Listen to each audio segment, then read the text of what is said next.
전 세계 역사상 어떤 왕조든 멸망할 때나 멸망하기 직전에 왕실 가족들은 정말 비참하기 마련인데요. 오늘은 고려 역사상 가장 비극적인 삶을 산 왕비에 대한 이야기입니다. 그녀는 바로 고려 공민왕의 제4비 정비한 씨인데요. 흥미로운 사실은 그녀는 고려 공민왕의 아내로서 비참한 삶을 살았지만 태종 이방원보다 더 오래 살다 세상을 떠났다는 점이죠. 그렇게 오랜 시간을 살았던 그녀였지만 그녀의 삶은 굉장히 비극적이었습니다. 정비한 씨는 1352년 문정공 죽성군 안극인의 딸로 태어났죠. 그리고 그녀가 15살이 되었을 때 공민왕의 왕비로 간택이 되었습니다.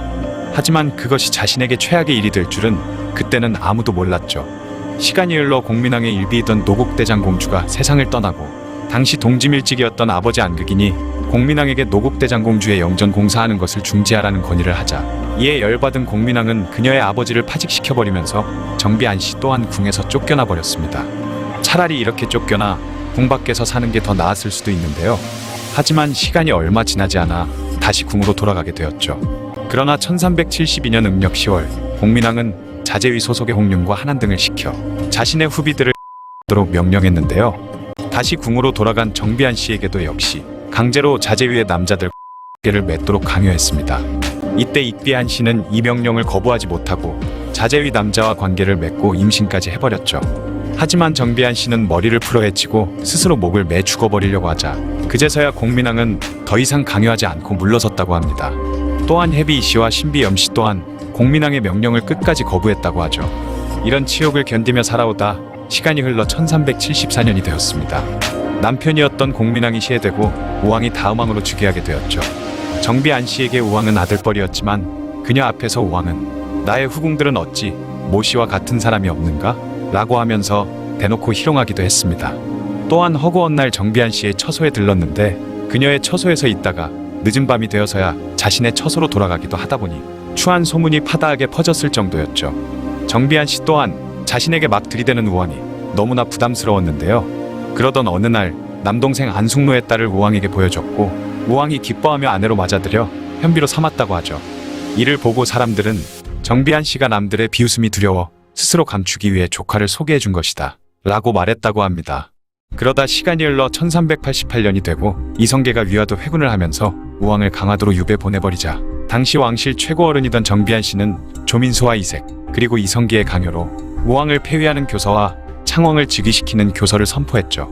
하지만 1년 후인 1389년에 이성계가 다시 창왕을 폐위하고 공양왕을 다음 왕으로 세울 것을 정비한 씨에게 강요했고 아무 힘도 없었던 그녀는 또다시 왕실 어른이라는 자격으로 창왕을 폐위하는 교서와 공양왕을 즉위시키는 교서를 선포했습니다. 그녀는 왕실 어른이라는 이유로 이성계에게 지독하리만치 이용당하고 있었던 것이죠. 또 조금의 시간이 흐른 뒤 백응념 등의 이성계 일파가 정비한 씨를 찾아와 공양왕의 폐위와 새로운 왕조의 건국을 윤호하는 교서를 쓰라고 협박했고 그녀는 별다른 수 없이 그들이 원하는 대로 해줄 수밖에 없었습니다. 그렇게 공양왕의 폐위와 이성계의 즉위 교서를 또 선포했고 어보를 이성계에게 넘겨주면서 마침내 고려는 멸망하고 조선이 건국되었죠. 그녀는 어느새 우왕, 창왕, 공양왕 이 세 명을 폐위시킨 사람이자 고려를 멸망시킨 사람이 되어버렸습니다. 그렇게 조선이 건국되고 정비안 씨는 의화공주로 강등되었죠. 하지만 조선 조정에서는 그녀가 시키는 대로 잘해서 그랬는지는 몰라도 그녀를 잘 대우해줬는데요. 실록에 따르면 정비안 씨의 어머니가 태조 이성계에게 음식을 대접하고 이성계는 신덕왕후 강씨와 정비안 씨의 집에 직접 찾아가 연애를 즐기기도 했다고 기록되어 있고 태종은 이명덕이라는 신하에게 의화공주가 늙고 병이 있어서 약주를 떠나지 않는다. 이제부터 묵은 술을 쓰지 말고 새술을 갖다 주도록 해라 라고 명령했다고 하죠. 그렇게 날마다 술 한 병씩을 정비안 씨에게 가져다 주었다고 합니다. 또한 세종은 박포의 집을 정비안 씨가 쓰도록 내려줬다는 기록도 있을 만큼 조선시대에 들어서도 고려왕족이었던 그녀가 보살핌을 받은 걸 보면 조금 의아하기도 하죠. 그렇게 대접은 받았지만 자신의 손으로 고려왕들을 폐위시키고 고려를 멸망시켰다는 죄책감이 컸던 탓일까요? 그녀는 슬픔과 죄책감으로 인한 고통 때문에 그 이후 여생을 술에 취해 거의 폐인처럼 살았던 것으로 보입니다. 그렇게 조선이 건국되고 36년 후인 1428년 6월 한만턴 세상을 떠나고 말았죠.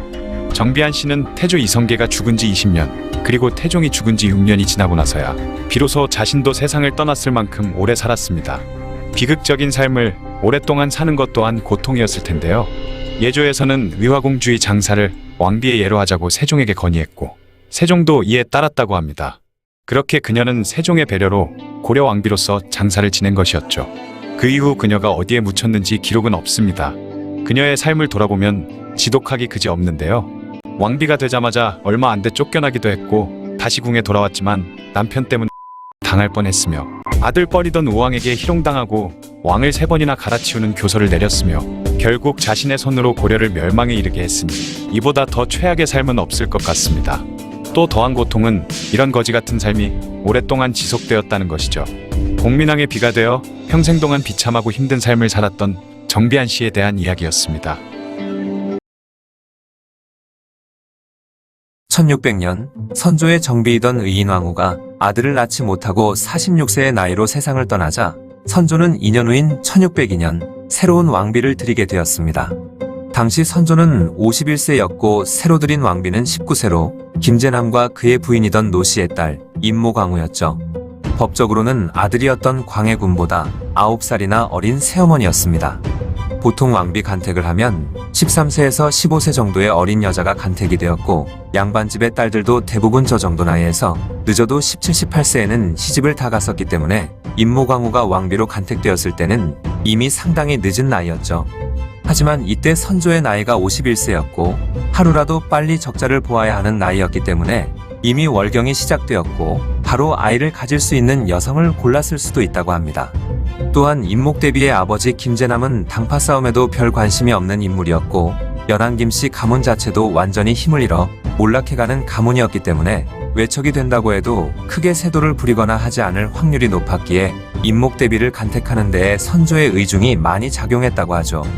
당시 임진왜란이 발발하고 광해군을 세자로 책봉의 분조를 맡겨놓았던 선조는 왕위에서 밀려날까 불안해했는데 그로 인해 엄청 자주 양위소동을 벌이기도 했었죠. 그렇게 아들인 광해군을 견제하던 선조와 임모광후와의 사이에서 적자인 영창대군이 태어나자 광해군과의 관계는 걷잡을 수가 없게 되었습니다. 하지만 대부분의 조정당파들은 광해군을 지지하고 있었기 때문에 크게 세자 자리를 위협받지는 않았으며 영창대군의 나이가 너무 어렸고 선조가 영창대군을 세자로 올려야 하나 하고 잠깐 방황하긴 했지만 선조가 죽기 며칠 전 광해군이 정식 후계자라는 교지까지 영의정 유영경에게 건네기도 했죠. 아무튼 19세의 나이에 왕비가 된 임목대비는 눈치 없는 행동을 자주 보였는데요. 선조가 죽기 전 영창대군을 낳고 나서 선조에게 왕자를 세자로 부를 건지 대군으로 부를 건지 물어보기도 했으며 영창대군의 옷을 마치 세자처럼 입히는 무시무시한 과오도 저질렀죠. 또한 광해군 처소를 담당하던 100여 명의 궁녀를 빼내와 자신의 처소에서 시중을 드는 궁녀로 만들어버렸고 중궁전 소속 나인들은 임모광후가 입궁한 지 얼마 되지 않아 궁이 어떻게 돌아가는지 잘 모르는 걸 이용해 온갖 행패를 부리기도 했으며 심지어 선조가 영창대군을 예뻐하고 광해군을 미워하는 태도를 보이자 광해군 앞에서 오만방자한 행동을 하는데도 이를 벌하거나 조치를 취하지 않았습니다. 거기다가 친정아버지 김제남과 함께 재산을 축적하는데 온 힘을 다했는데 임모광후는 자신의 재산뿐만 아니라 정명공주와 영창대군의 재산, 제한대군의 재산까지 영창대군이 물려받으면서 상상을 초월할 정도의 재산을 모았죠. 그 정도가 얼마나 대단했는지 임모광후가 모은 재산이 나라에 모인 것보다 더 많았다는 기록이 있을 정도로 재산을 모으는데 열과 성을 다했습니다. 시간이 흘러 선조가 쓰러지고 죽을 때가 되어오자 세자에게 왕위를 물려주라는 지시를 내렸는데 영창대군을 세자 또는 왕위로 올리려던 영의정 유영경은 선조의 이 명령에 극렬히 반대를 하면서 선조의 교지를 숨기기까지 하지만 임모광후는 선조의 정교를 따라야 한다고 하면서 이 일을 마무리 지어버렸습니다. 결국 선조가 세상을 떠나고 바로 다음날 광해군을 즉위시켜버리기까지 했죠. 사실 당시 이미 정해져 있던 세자를 다른 사람으로 교체한다는 것에 대해 신하들이 이래라 저래라 하는 것은 자칫하면 역모로 비춰질 수 있는 목숨을 걸어야 하는 일이었는데 유영경이 이런 일에 대해 말을 꺼냈다는 것 자체가 이미 세자를 광해군에서 영창대군으로 교체하려던 선조의 확실한 움직임이 있긴 있었기 때문이었다는 걸 알 수 있죠. 심지어 광해군도 자신의 친아들인데 명나라의 고명도 받지 않았다는 이유로 이미 정해놓았고 많은 신하들의 지지도 받던 세자 자리를 뒤흔들었을 뿐만 아니라 고작 2살밖에 안 된 영창대군을 세자로 앉히려고 한 것도 말이 안 되었으며 이런 어처구니 없는 짓을 한 것도 선조가 유일하고 그만큼 사태가 심각했었습니다. 그렇게 아버지 선조에게 엄청난 견제를 받고 2살밖에 되지 않았던 영창대군도 신경 쓰이던 광해군은 결국 왕이 되었는데요. 그렇게 어머니 뻘이던 임모광우는 소성대비가 되었죠. 눈치가 지지리도 없던 임모광우는 대비가 된 이후에도 왕이었던 광해군의 심기를 건드리는 행동을 많이 했는데요. 사실 영창대군은 아직 너무 어려 대군으로 책봉받지 못하고 있던 상태였죠. 광해군이 왕이 된 지 3년이 되어서야 비로소 영창대군으로 봉해졌습니다. 이때 광해군은 영창이라는 군호가 전구곡세에 들어간 글자이니 군호를 고쳐야 한다고 했지만 대비이던 임모광우는 선조의 뜻이라며 격렬히 반대를 했고 그렇게 결국 영창대군이 된 것이죠. 거기다가 계속해서 영창대군의 옷을 세자처럼 입히고 행동거지도 마치 세자처럼 시키기도 하는 등 광해군이 보기에는 선 넘는 행동을 지속적으로 해댄 것이었습니다. 그러다 1613년 집권 세력이던 대북파는 광해군에게 위협적인 반대 세력을 하나하나 제거해 나가기 시작했는데요. 제일 먼저 소북파의 영수이던 유영경을 제거했고 임모광우의 아버지 김제남까지 죽임을 당했으며 그리고 영창대군마저 유배에 처해지고 말았습니다. 하지만 임모광우는 20대 중반의 젊은 나이로 왕대비가 되다 보니 정치적 영향력은 굉장히 미비했는데 그렇게 아무것도 하지 못한 채 아버지가 죽임당하고 아들이 유배 가는 걸 손 놓고 보고만 있을 수밖에 없었죠.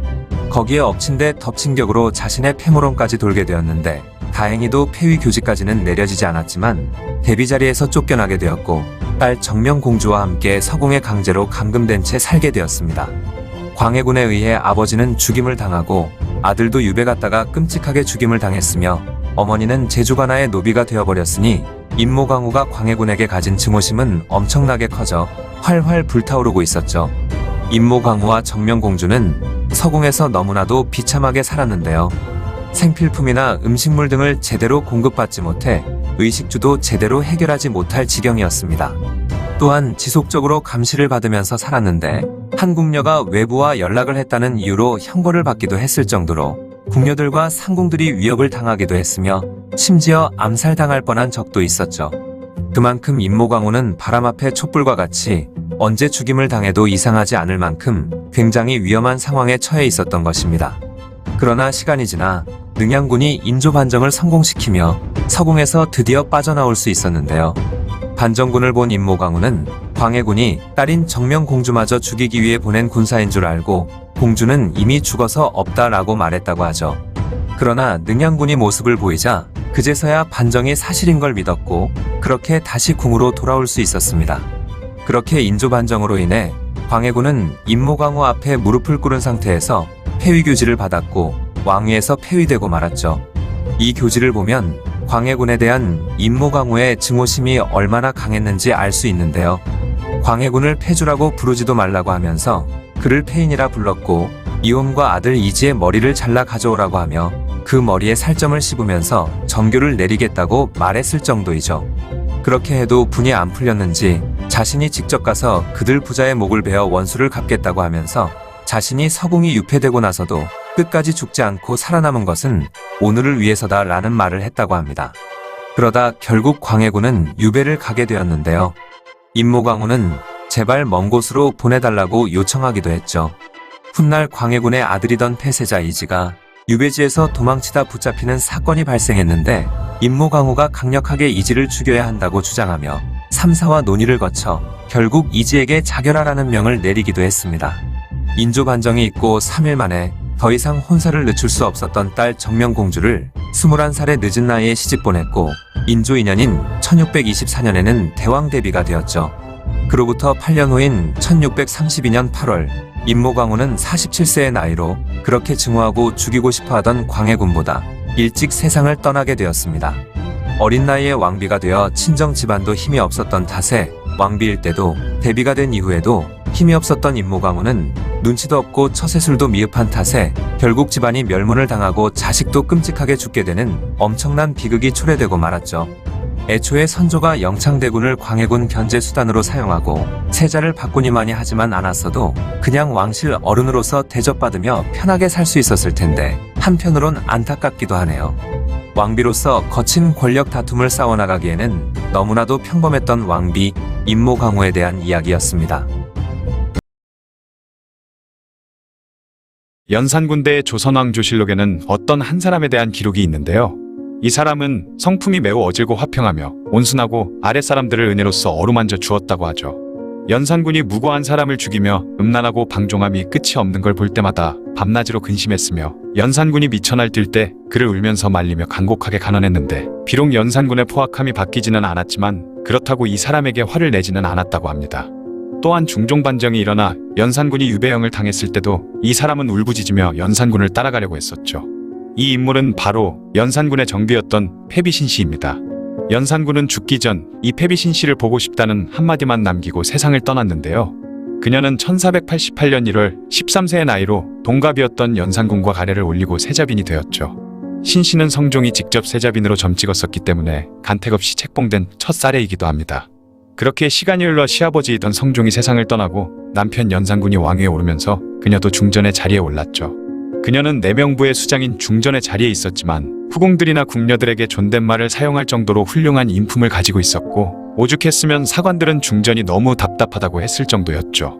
게다가 앞서 말했다시피 그녀는 연산군에게 간언을 할 때도 자주 있었는데요.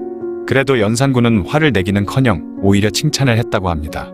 그렇게 서로 매우 사랑하는 사이이던 연산군과 신씨는 금슬마저도 좋아서 둘 사이에서 8명이나 되는 자녀가 태어났죠. 흔히 연산군이 총애했던 여자라고 하면 장록수라고 생각하기 쉬운데 정작 장록수와의 사이에서는 딸 하나밖에 없었으며 다른 후궁들과의 사이에서 낳은 자식들을 다 합해도 신씨와의 사이에서 낳은 자식보다 한두 명 더 많은 정도였습니다. 장록수의 치마폭에서 노란하고 흥청이라는 기생집단과 어울렸지만 정작 신씨와의 금슬이 가장 좋았던 것이죠. 또한 실록에도 악행을 일삼는 연산군이 신씨만은 굉장히 아꼈으며 그녀와 그녀의 가족들에게도 이것저것 많이 챙겨줬다는 기록이 있기도 합니다. 그리고 1502년 아버지 신승선이 사망하자 그녀는 만삭의 몸으로 부친상을 치르고 있었는데요. 이에 연산군은 신씨의 몸이 상할까봐 곡도 못하게 하고 고기도 먹도록 명했죠. 그러다 2년 후인 1504년 연산군의 어머니 패비윤 씨의 죽음과 관련된 많은 사람들이 죽어나간 갑자사화가 일어나게 되었습니다. 연산군은 성종의 후궁이던 귀인정 씨와 귀인엄 씨를 때려 죽인 뒤에 그대로 자순대비가 있는 곳으로 갔는데요. 앞마당에서 칼을 뽑아든 채 자순대비에게 밖으로 나오라며 고래고래 소리를 지르고 있었죠. 이에 자순대비를 모시던 궁녀들은 혼비백산하여 도망을 쳐버렸고 자순대비는 방 안에서 겁에 질려 벌벌 떨고 있었습니다. 그 정도로 개막장으로 치닫던 연산군의 악행을 막아선 이가 있었으니 바로 패비신씨였죠.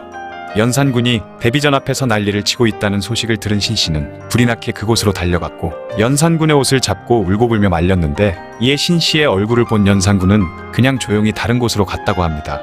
그날 수많은 사람이 죽임을 당하고 연산군도 눈돌아가 날뛰고 있는 마당에 그를 저지한 유일한 사람이 바로 패비신씨였던 것이죠.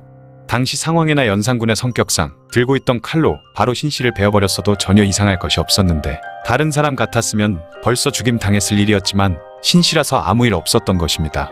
그 일이 있은 후 연산군은 신씨에게 예법에도 어긋나고 선례가 없었던 제인원 덕왕비라는 존호까지 내렸죠. 연산군이 신씨를 얼마나 생각하고 사랑하는지 알 수 있는 대목인 것 같은데요. 그로부터 1년 후 중종 반정이 일어나게 되면서 신씨도 폐위되어 거창군 부인이 되었습니다. 그리고 자신도 폐위되어 강화도로 떠나는 연산군과 같은 곳으로 보내 그를 모시며 살게 해달라며 울면서 요청했지만 받아들여지지 않았고 서로 다른 곳으로 보내져 끝내 둘은 살아서 다시 만나지는 못했죠. 그러나 그녀의 또 다른 크나큰 비극은 바로 자식들마저 모조리 잃은 것인데요. 그녀와 연산군의 자식들 중 폐세자 이왕과 창녕대군 이성은 왕자라는 이유로 반정 세력에게 죽임을 당했고 결국 자식이라고는 휘신공주밖에 남지 않게 되었습니다. 하지만 그녀는 폐서인되고 나서도 백성들의 존경을 받았는데요. 원래 같으면 왕이나 왕비가 폐위되면 사람들에게 개무시 당하기 일쑤였는데 평소 신씨의 온화한 성품과 훌륭한 인품 덕분에 사람들에게 무시나 모욕을 받지 않았고 육체적으로는 크게 힘든 삶을 살지는 않았다고 하죠. 시간이 흘러 연산군은 중선이 보고 싶다 라는 말만 남긴 채 세상을 떠나게 되었고 훗날 그녀는 연산군의 묘를 양주로 이장해 줄 것을 중종에게 요청하자 이를 허락해 주었죠. 또한 중종에게 자신이 죽으면 자신을 연산군 옆에다 묻어달라는 부탁까지 했습니다. 그렇게 1537년 4월 8일 세상을 떠나게 되었고 훗날 연산군 묘에 같이 묻히게 되면서 죽어서라도 다시 만나게 되었죠. 중종 반정이 일어나기 전에 신하들은 세자만 믿고 있었을 정도로 폐세자 이왕은 굉장히 총명했었고 국모이던 중전 신씨도 온화하고 따뜻한 성품이었기 때문에 연산군만 무사히 넘어갔다면 역사가 어떻게 바뀌었을지 궁금하긴 하네요. 연산군이 정말 사랑했던 그녀 패비 신씨에 대한 이야기였습니다. 경기도 고양시에 있는 서울릉의 홍릉에는 조선 왕릉 42기 중에 유일하게 왕비 혼자 잠들어 있는 릉이 있습니다. 심지어 옆에는 남편의 무덤 자리까지 마련되어 있지만 홀로 쓸쓸히 넓은 터를 지키고 있는데요.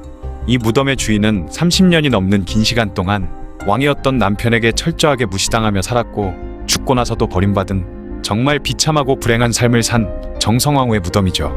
영조의 편집증과 강박장애와 같은 증세로 인해 싫어하는 것과 좋아하는 것을 병적으로 구분하면서 그의 눈밖에 난 사람들은 최후도 별로 좋지 않았는데요. 가중 대표적인 희생자는 아들 사도세자였고 정성왕후도 피해자 중 한 명이었습니다.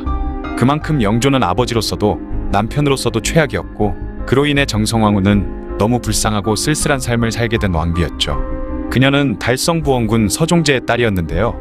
그녀가 13세가 되던 1704년 2살 연하이던 숙종의 둘째 아들 연인군과 혼인을 하게 되었습니다. 그러나 둘의 부부 사이는 너무너무 좋지 않았는데요. 영조가 아내였던 정성왕후를 철저하게 외면하고 말았던 것이죠. 영조가 정성왕후를 그렇게 차갑게 대한 이유는 첫날 밤이 있던 날 영조가 그녀에게 한마디 건넸는데 그녀가 대답을 잘못하는 바람에 이후 그녀를 대하는 영조의 태도가 180도 달라졌다는 일화가 전해지고 있는데요. 첫날 밤 정성왕후의 손을 잡고 영조가 손이 참 곱구려 라고 말하니 정성왕후는 부끄러워하며 고생을 해본 적이 없어서 그렇습니다 라고 대답해버린 것이죠. 그러자 영조의 안색이 바뀌면서 그녀를 멀리하기 시작한 것입니다.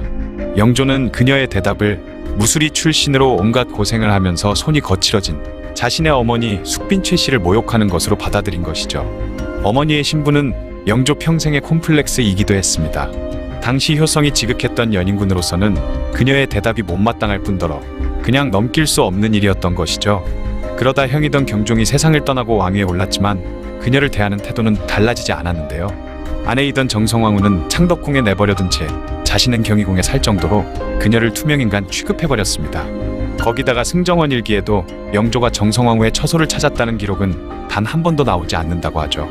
하지만 그녀는 자신을 철저하게 무시하던 남편 영조를 정말 살갑게 잘 모셨는데요. 영조의 후궁들과 그 자식들까지 잘 대해줬다고 합니다. 또한 사도세자도 친자식처럼 대해줬으며 시어머니였던 숙빈 최 씨와 숙종의 계비 인원왕후 등 왕실 어른들을 잘 모시던 착한 며느리였죠. 그에 보답하듯 사도세자와 영빈이 씨 또한 이런 정성왕후를 잘 모시고 살았습니다. 그녀의 이런 성품은 영조도 인정한 부분이었는데요. 훗날 정성왕후가 죽은 후 생전의 행적을 기록하는 행장에 그녀는 궁에서 살던 내내 늘 미소 띤 얼굴로 누구든 따스하게 맞아주었고 윗전 어른들도 극진히 모시는 것이 게으른 기색이 전혀 없었다라고 영조는 그녀에 대해 그렇게 기록해 두었다고 합니다. 자신에게 대놓고 미워하며 차갑게 대하던 영조에게도 늘 미소 지으며 받아주었던 그런 너그럽고 현명한 여인이었지만 끝끝내 영조의 마음을 얻진 못했죠. 하지만 그녀도 모든 화를 속으로 삭히다 보니 나이가 50이 넘어가기 시작하면서 여기저기가 아파오기 시작했는데요. 그 소식을 들은 영조는 엄살 부린다며 핀잔만 주었습니다. 그러자 그녀를 치료해주던 의관들도 어차피 영조에게 직접 정성왕후의 상태를 아뢰어봤자 들은 채도 하지 않을 테니 그냥 대전 내시에게 말해준 뒤 시간 나면 영조에게 알려주라고 했을 정도였죠. 그러다 시간이 흘러 정성왕후의 환갑때가 되자 신하들은 영조에게 그녀의 환갑잔치를 열자고 말했지만 영조는 허락하지 않았는데요. 그녀의 환갑을 3일 앞둔 시점에서 영조의 총애를 받던 후궁 수기문 씨가 사도세자의 어머니이던 영빈이 씨를 업신여긴 일로 대왕 대비였던 인원왕후가 수계문 씨를 처벌한 일이 있었습니다. 그러자 영조는 화를 냈고 인원왕후에게 갑자기 양위를 하겠다고 선언하며 궁 밖으로 나가버리면서 그렇게 그녀의 환갑 잔치를 무산시키기까지 했죠. 거기다가 친자식처럼 여기던 사도세자가 광증에 걸려 영조와 극심한 갈등을 보이자 세자의 안위를 걱정해 노심초사하다 결국 64세의 나이로 세상을 떠나게 되었습니다. 더 슬픈 사실은 정성왕후가 세상을 떠난 날에도 영조는 아내의 장례식 자리에 없었던 것인데요. 정성왕후가 죽은 날 자신이 사랑하던 딸 화환옹주의 남편이던 정치달도 죽고 말았는데 자신의 아내이자 나라의 국모의 죽음을 내팽개치고 남편을 잃어 슬퍼할 딸을 위로하고자 화환옹주의 집으로 가려고 했던 것입니다.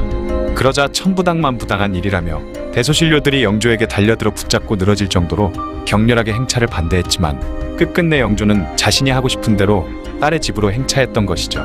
또한 영조는 자신을 말리고 반대했던 대신들을 처벌하기까지 했습니다. 그녀는 1724년에 왕비가 된 후로 33년간 중전의 자리에 있으며 역대 조선 왕비들 중 재위기간이 가장 긴 왕비였죠. 그만큼 그녀는 오랜 기간 동안 쓸쓸하고 외로운 삶을 이어나갔던 것입니다.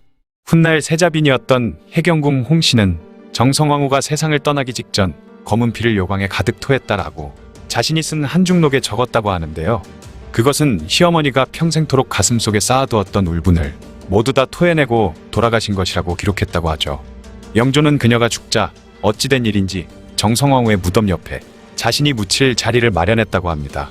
하지만 영조가 승하하자 정조는 이런저런 핑계를 대며 영조의 등을 정성왕후의 옆자리가 아닌 다른 곳에 만들었고, 그곳에는 훗날 영조의 계비인 정순왕후도 영조와 함께 묻혔다고 하죠. 그렇게 평생 동안 비참한 삶을 살았던 정성왕후는 죽어서도 영조와 함께하지 못했던 것입니다. 어쩌면 정조는 아버지와 할머니를 아껴주던 정성왕후가 죽어서라도 편하게 쉴 수 있도록 영조를 다른 곳으로 모신 것 아닌가 싶기도 하네요. 영조의 아내로 남편에게 평생토록 철저히 무시와 멸시를 당하며 살았던 정성왕후에 대한 이야기였습니다.